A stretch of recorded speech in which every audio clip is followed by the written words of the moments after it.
नमस्कार दोस्तों, welcome to study with Neelam. I hope आप सभी लोग बहुत अच्छे होंगे। आज हम चर्चा करेंगे बांग्लादेश में मंदिर का पुनर्निर्माण या ये कहें जीर्णोद्धार। हालांकि आप लोगों ने कुछ सुनी थी न्यूज़ कुछ समय पहले ही कि बांग्लादेश में जब नवरात्रि का टाइम चल रहा था इंडिया में, तब वहां पर कुछ मंदिरों को तोड़ा गया था और हिंदू मुस्लिम के कुछ दंगे भी हुए थे। वहां मुस्लिमों के मंदिर, गीता, ये सभी चीजें जला दी गई थी और उसके बाद वो नतीजे में सामने आया भी था कि वहां पर वो साजिश की गई थी। ओके, चलिए, तो ये नए मंदिर का निर्माण हुआ है, तो इसका उस घटना से तो कोई संबंध नहीं है, लेकिन बांग्लादेश में मंदिर का पुनर्निर्माण किया गया है और मंदिर है रमना काली मंदिर का जीर्णोद्धार। तो चलिए जानते हैं कहाँ है ये मंदिर और क्यों है चर्चा का विषय।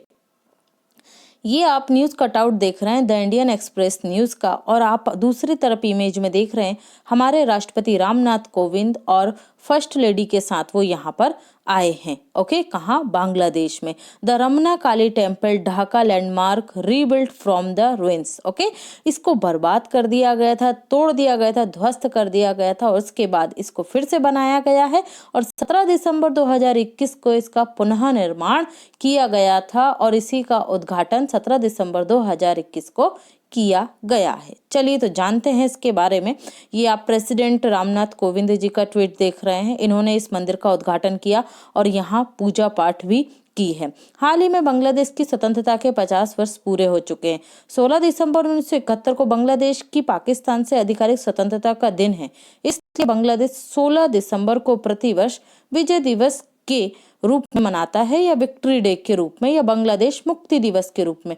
हम सभी को पता है कि 16 दिसंबर 1971 को भारत के सामने पाकिस्तानी सेना ने अपने हथियार डाल दिए थे, आत्मसमर्पण कर दिया था। ओके, और Guinness book of world record में ये दर्ज है कि द्वितीय विश्व युद्ध के बाद सबसे बड़ा आत्मसमर्पण पाकिस्तानी सैनिकों के द्वारा किया गया था, जिसमें 93,000 सैनिकों ने भारतीय सेना के सामने समर्पण कर दिया था। और उसी दिन 16 दिसंबर 1971 को ही बांग्लादेश मनाता है अपना विक्ट्री डे या विजय दिवस। 2021 में 50वीं वर्षगांठ पर भारत के राष्ट्रपति रामनाथ कोविंद बांग्लादेश के इस समारोह में शामिल हुए, जहां बांग्लादेश के राष्ट्रपति अब्दुल हामिद के द्वारा इनका स्वागत किया गया। ये आप यहां पर देख रहे हैं अब्दुल हामिद, शेख हसीना और रामनाथ कोविंद जी को। शेख हसीना बांग्लादेश की क्या है? प्रधानमंत्री हैं। राष्ट्रपति के द्वारा विजय दिवस की परेड में शामिल हुए, मतलब राष्ट्रपति रामनाथ कोविंद यहाँ पर जो विजय दिवस की परेड थी उसमें भी शामिल हुए, जिसमें विजय दिवस की परेड में तीनों प्रमुख भारतीय सेनाओं, नौसेना, वायुसेना और आर्मी ने भी भाग लिया था। ओके, राष्ट्रपति रामनाथ कोविंद ने बांग्लादेश के ढाका में एक बहुत ही महत्वपूर्ण मंदिर रमना काली मंदिर, जिसका जीर्णोद्धार किया गया था, उसका उद्घाटन भी किया है। यहाँ आप इमेज में देख रहे हैं, ये है जो हमारी भारतीय सेना की तीनों सेनाओं के टुकड़ी दल यहाँ उपस्थित हुए थे और यहाँ परेड में भाग लिया गया था। ओके, यहाँ आप देख रहे हैं ये उद्घाटन किया गया है इस मंदिर का, जिसका पुनर्निर्माण किया गया है। इस इमेज में आपको अच्छे से क्लियर होगा। यहाँ पर रामनाथ कोविंद और जो फर्स्ट लेडी हैं वो यहाँ पर पूजा कर रहे हैं और इस मंदिर का उद्घाटन भी किया गया है पुनर्निर्माण के बाद। रमना काली मंदिर के बारे में जानते हैं। माना जाता है कि कई वर्षों पहले नेपाल और हिमालय के आसपास के क्षेत्रों से आए साधुओं के द्वारा रमना काली मंदिर का निर्माण किया गया था। ये आप मंदिर देख रहे हैं, इसका शिखर कितना ऊंचा है और ये ढाका में बना हुआ है।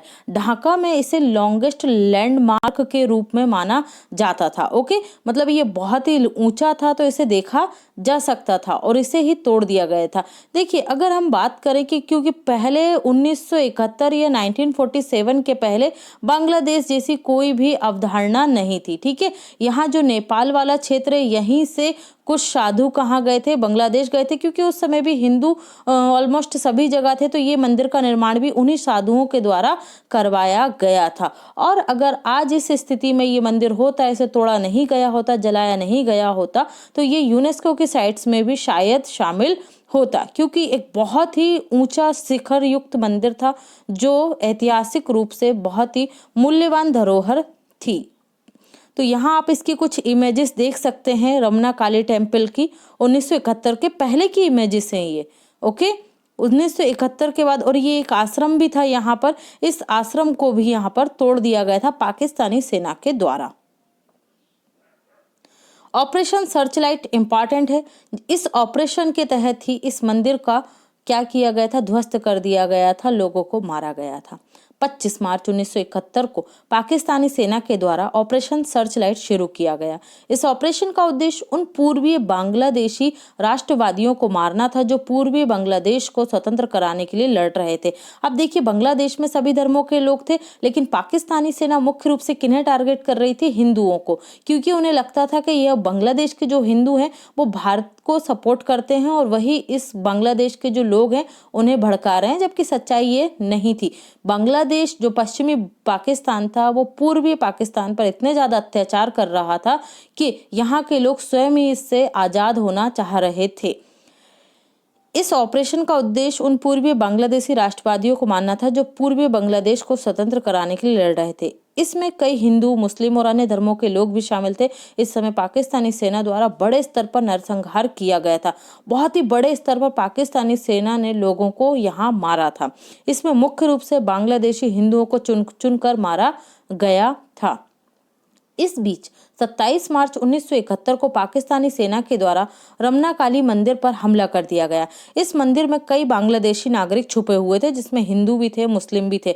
इसमें क्योंकि भाई उस समय इतना ज्यादा नरसंहार हो रहा था कि लोगों को छुपने की जगह चाहिए थी सेना से बचने के लिए, तो बहुत सारे लोग, लगभग 1500 से लेकर 1000 लोगों से ज्यादा इस मंदिर में क्या थे, छुपे हुए थे, जो पाकिस्तानी सेना के अत्याचारों से बचने के लिए मंदिर कॉम्प्लेक्स का सहारा ले रहे थे। पाकिस्तानी सेना के द्वारा बर्बरतापूर्ण व्यवहार के चलते मंदिर परिसर में अंधाधुंध गोलियां बरसाई गई, जिसमें लगभग 500 से लेके 1000 लोग मारे गए। ये आपको कहीं कहीं 100 लोग भी मिलेगा, लेकिन ये बड़ा आंकड़ा था और कई स्टडीज में ये भी बताया गया कि 1000 तक लोग मारे गए थे।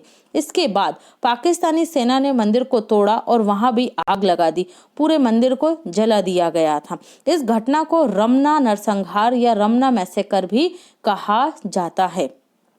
बांग्लादेश की सरकार द्वारा सन 2000 में एक कमीशन का गठन किया गया। सुप्रीम कोर्ट के पूर्व जज के.एम. सुभान के द्वारा इस कमीशन की अध्यक्षता की गई। इस कमीशन को बांग्लादेश के दूसरे सबसे बड़े रमना काली मंदिर से संबंधित जानकारी प्रस्तुत करनी थी। ओके, दूसरा बड़ा मंदिर था बांग्लादेश का, इसके बारे में स्टडीज करनी थी कि ये किस स्थिति में है, क्या हालात हैं इसके। सितंबर 2000 में इस कमीशन की रिपोर्ट में यह पता चला कि यहाँ एक मंदिर स्थित है, कहाँ, ढाका में।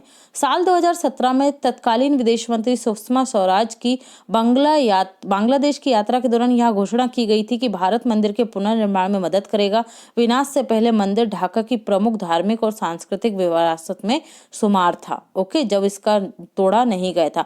अब ये जो आप रूप देख रहे हैं ये है इसका वर्तमान स्वरूप। इसका पुनर्निर्माण किया गया, हालांकि अब ये नया ही निर्माण है।